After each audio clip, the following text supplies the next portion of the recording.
Hey guys, it's Evan, and it's Thanksgiving weekend 2024, and I've put in 10, 12 hours this weekend so far in this room.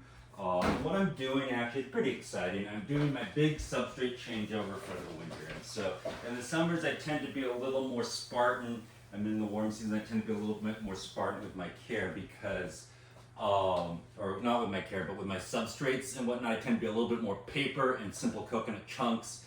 And then just relying on that because during the high season the animals' metabolisms are running a little higher and so they get more cleaning, and it's just a little more practical for me. But what I do in the winter time is I switch over to more blended substrate. I try to do a live substrate with some isopods and decomposers and whatnot. I just released a video about custom blended substrates and living substrates for your boas, how, when, and why. So if you're curious about that, just know that that's what I'm doing right now. But the subject of today's video is actually it's called the hardest part about breeding boas, so breeding any snake for that matter.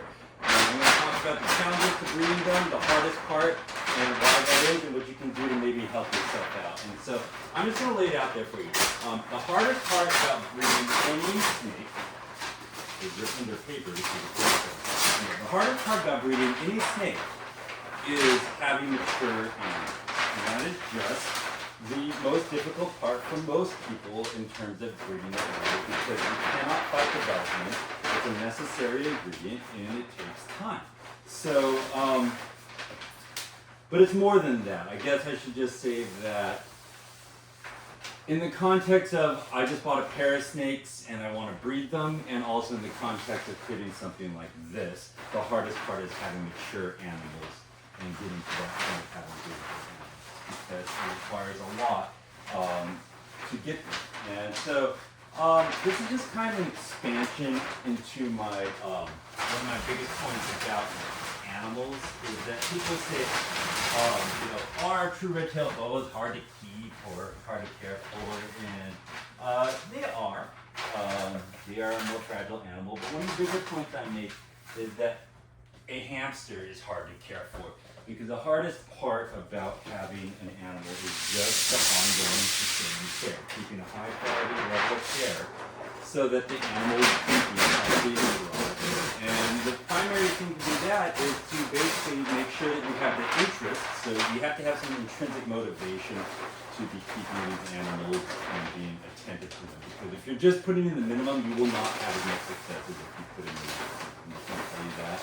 So there's some intrinsic motivation to this that you just have to have. And it's almost Charles Bukowski, to go where you want and where you're wanted and don't try. So in life, a lot of times I've tried to knock on doors and get into places that I really wanted to be, but it became so apparent that A, it was very good, it was very effortful from the very beginning, and two, that I have to try so hard that it's kind of like you can't even tell which is which. Is it because it's so hard because I have to try so hard to feel effortful for me, or is it so hard because that's just the situation and whatnot? But from a personal character and fortitude perspective,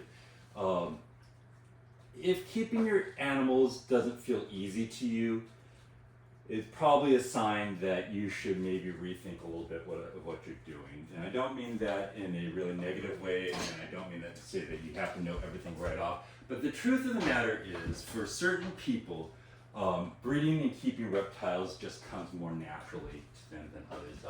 It's like, I cannot play a musical instrument to save my life. Some people can pick them up and they're just virtuosos of anything. So that's a good example of where you're just having,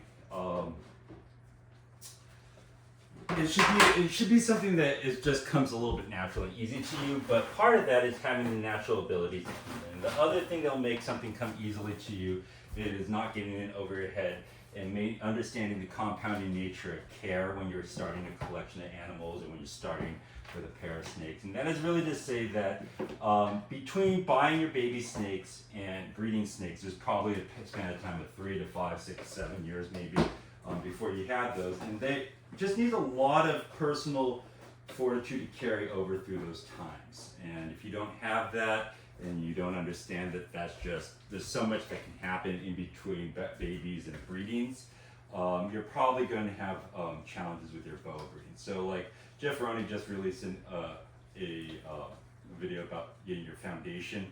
with boa breeding. He talks about animals you should buy, and he talks about mistakes people make, and he talks about the numbers of animals and what types of animals you should be investing in first. And quite frankly, what popped out to me about that, especially with morph boas and whatnot, is that it requires quite a bit of animals to really do that on a decent level. And I think that and he talks about mistakes that people commonly make, and I think that one of the reasons they commonly make them is because they're existing in a hobby context or a private home context. They're trying to embark on projects that should really be more of a larger scale project, because any project where you're actually trying to be selective with your animals requires multiple animals, more than a lot of people can keep. And so I think that understanding the compounding nature of care, getting into a project that is within your needs and the scope of what you want, your interest, is going to be really important to you. And then over time, what you will see if you get into that is that between babies and breeding, there's a lot of things can happen with your individual pairs, so you're probably going to have a little bit of issues here and there and some disappointments, and so you'll learn some things. Like, I personally try not to get into a breeding project unless I can buy 2.2 animals, just because I assume that by the time they're breedable, I'll end up with one pair of viable animals, and if I'm lucky, I'll end up with 1.2 or 2.2. So it's just, I've had too many projects that if I didn't buy into at least 2 pairs at a time, I would be out of that project. That's just my recommendation. So the hardest part about breeding is just staying within the scale of your interest and your capacity, understanding that over time you get excited, you buy your first bows, next year you buy 2 more pairs of bows. Now you have 6 bows in a CB70 rack.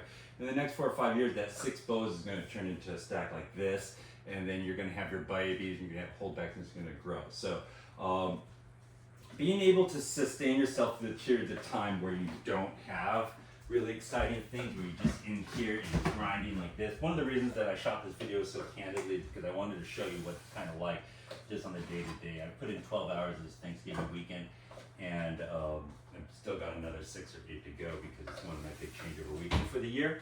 But I love it. I enjoy it. It's something that comes easily to me, and because of that, it's the success that I have. And so where I am now with this room, I'm probably like 8 or 10 years into building this collection, and I think that what I have experienced is I had a pretty big drought in any sort of excitement or production for the first 5 years, and then I started slowly getting into animals, and now I'm to the point where I consistently have some baby snakes every year. I think hopefully in the last few years I've been able to do that, and I've also been setting myself up nicely with different animals, different types of animals, expanding on animals that I'm passionate about, to hopefully be able to create a variety of animals. And so I'm at a point where I'm just getting to the point where it's becoming easier for me to be a prolific breeder, because I just actually have the animals to do that. And so, these balloons, this is the first time I've actually ever seen them really this intently together. And so actually what I'm doing, sorry, this is a little aside, but what I'm doing here, I have a pair of Dumerals bows in here that I'm trying to breed, and I have a pair of Bolivian boas, boa constrictor amarales, that I'm trying to breed. And they're here, and I'm actually going to jump them down into this cage, because I cleaned this one all out. And the reason I'm jumping down here is so that I can turn off this middle cage, which I think will help me get cooler here, and it'll help me get cooler down there. So that's just kind of an aside as to kind of the types of things that you're just always doing when you're trying to produce animals and care for a collection like this. But back to where I am, I'm pretty excited because I made it through the 7-year itch, I think, or the 5-year itch or whatever. But there's a period of time where you're going to have a dryness in production. You're just basically raising babies. That's all you're actually doing. And that's an easy time for you to fall off the wagon. Or maybe you get to the point where you have your first couple babies or your couple of litters, and something bad happens, or you just run into a challenge. You just realize it's a lot of work, and it just takes your fire. And so I'm hoping I've made it through that 7-8-year itch with this collection, and I've set myself up nicely so that if I can sustain myself into the 12 to 15-year mark, I should be really rolling into some really nice production and whatnot. But that's just the hardest part as far as doing something like I'm doing here in terms of producing animals on this semi-large hobby home scale. And I'll just tell you that I'm doing this out of passion and love.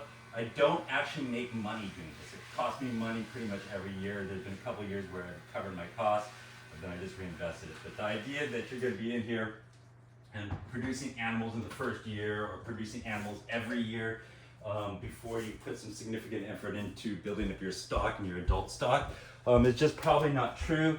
And in the interim, that's an easy place for you to fall off the wagon and just get out of it, because most people do. I'll just tell you flatly, most people get out of it before the 7 or 8 year mark. I think that's people start to drop off in the 4 and 5 year mark, either because something happened with one of the pairs that they bought. Now they're like, oh crap, I thought I was going to breed this pair, but then something happened and now I don't have a pair, so I'm another 4 or 5 years out to producing something, so they just fall off the wagon in terms of passion. Or they get to the point of breeding and the first couple of breedings don't go perfectly, or it's just not quite as easy, or maybe they didn't produce animals that were easy to sell, so they just had a bad experience with it and they got frustrated with it. And the first couple of litters you have is going to be a rough ride. You're going to learn a lot of things.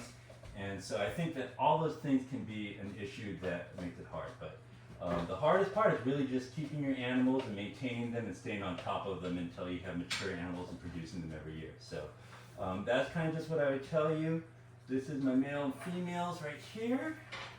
I'm going to move them down, hopefully get a little better temperature gradients. But I've not seen any breeding action on these, although they're supposed to be later breeders than most. So I've seen breeding action out of my children's pythons. I've seen breeding action out of my dumerals, or I should say courtship action out of my dumerals, and then haven't really seen anything out of my Argentines. Haven't seen really anything out of these Bolivians, although they are being more together, which is actually better than I have seen in the past. And then I have a pair of king snakes I'm going to try to go out with. So this year I have 5 chances of making snakes. I think that I'm going to be making some sort of snake at some point this year, but we'll see what happens. But that's just really the truth about that, is just that's the hardest part about keeping your animals, is having them when they are. But I'm really excited about these. I have two pairs of size 1 animals that I might be producing, Argentine boas and dumerals, and this pair, which is just, I'll tell you, these Emerald boas, the Bolivian boas, if I could have picked one boa to go into a whole hog instead of true red tails, it might have been these, because they're just a little more manageable and they check all the same boxes on a little bit more manageable size. But I'm really excited, guys, and that's just what I tell you guys, is that if you are excited, think about the compounding nature of care, think about your capacity, think about where you want to go in your projects, and then realize that you're going to have this long period of time of non-production to get where you want if you're focusing on breeding. But the other thing I will tell you is that breeding is only one component of care, and everything I do moves towards production of these animals, but it's also just moving towards the daily husbandry of these animals. That's why I really love it. So take care. I appreciate you guys all, and happy Thanksgiving weekend.